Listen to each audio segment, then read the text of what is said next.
কেন্দ্রীয় ছাত্র সংসদগুলি চালু করা, যাতে করে ক্যাম্পাসে যেকোনো একটি গোষ্ঠীর একটি ত্রাসের রাজত্ব কায়েম না করতে পারে। জাকসুকে কেন্দ্র করে আমরা অতীত ইতিহাস যদি দেখি, অস্ত্রের ঝনঝনানি, ক্যাম্পাসে অস্ত্র ঢোকা এবং কালো টাকা ঢোকা সহ বিভিন্ন রকমের নৈরাজ্য হওয়ার সংখ্যা কিন্তু থাকে। গণঅভ্যুত্থান পরবর্তী বাংলাদেশে গণঅভ্যুত্থানের যে স্পিরিট, সেই এবং আমাদের যে ৯ দফা ছিল তার ৭ম দফাটি ছিল কেন্দ্রীয় ছাত্র সংসদ নির্বাচন বা কেন্দ্রীয় ছাত্র সংসদগুলি চালু করা, যাতে করে ক্যাম্পাসে যেকোনো একটি গোষ্ঠীর একটি ত্রাসের রাজত্ব কায়েম না করতে পারে। সাধারণ স্টুডেন্টরা যেন তাদের প্রতিনিধি নির্বাচনের মাধ্যমে সিন্ডিকেটে তাদের প্রতিনিধিত্ব নিশ্চিত করতে পারে।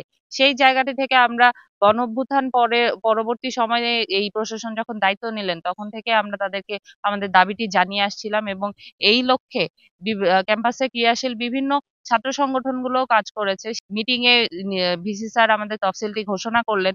সেই জন্য আমরা তাকে অবশ্যই ধন্যবাদ জানাই, এবং এই সাধারণ শিক্ষার্থীরা তার এই আহ তার এই সিদ্ধান্তকে, তার এই উদ্যোগকে খুবই সাদরে গ্রহণ করছে, এবং আমরা মনে করি যে যে নির্ধারিত তারিখ ঘোষণা করা হয়েছে, সেই নির্ধারিত তারিখে একটি সুষ্ঠু, সুন্দর ও নিরাপদ পরিবেশে জাকসু অনুষ্ঠানটি কার্যকর হবে।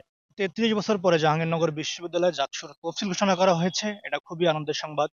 একই সঙ্গে এই তফসিলকে কেন্দ্র করে আসলে কিছু শঙ্কা থেকে যায়। তফসিল ঘোষণার ১ মাস পরে নির্বাচনের চূড়ান্ত আচরণবিধি প্রকাশ করা হবে। আসলে এই একটা মাস সময়, যেহেতু তফসিল ঘোষণার পরপরই ক্যাম্পাসে নির্বাচনের একটা আবহাওয়া তৈরি হয়ে গেছে, এই ১ মাস সময় চলমান শৃঙ্খলা অধ্যাদেশ দিয়ে কিভাবে আসলে চলবে, কারণ এই একটা মাসে জাকসুকে কেন্দ্র করে আমরা অতীত ইতিহাস যদি দেখি, অস্ত্রের ঝনঝনানি, ক্যাম্পাসে অস্ত্র ঢোকা এবং কালো টাকা ঢোকা সহ বিভিন্ন রকমের নৈরাজ্য হওয়ার সংখ্যা কিন্তু থাকে। সেটা আসলে চলমান যে অধ্যাদেশ আছে, শৃঙ্খলা অধ্যাদেশ, সেটা দিয়ে আসলে এটা নিয়ন্ত্রণ করা সম্ভব না। তা আমি মনে করি অতি দ্রুত এই জাকসু উপলক্ষে যে চূড়ান্ত যে আচরণবিধি আছে, সেটা অতি দ্রুত প্রকাশ করা দরকার।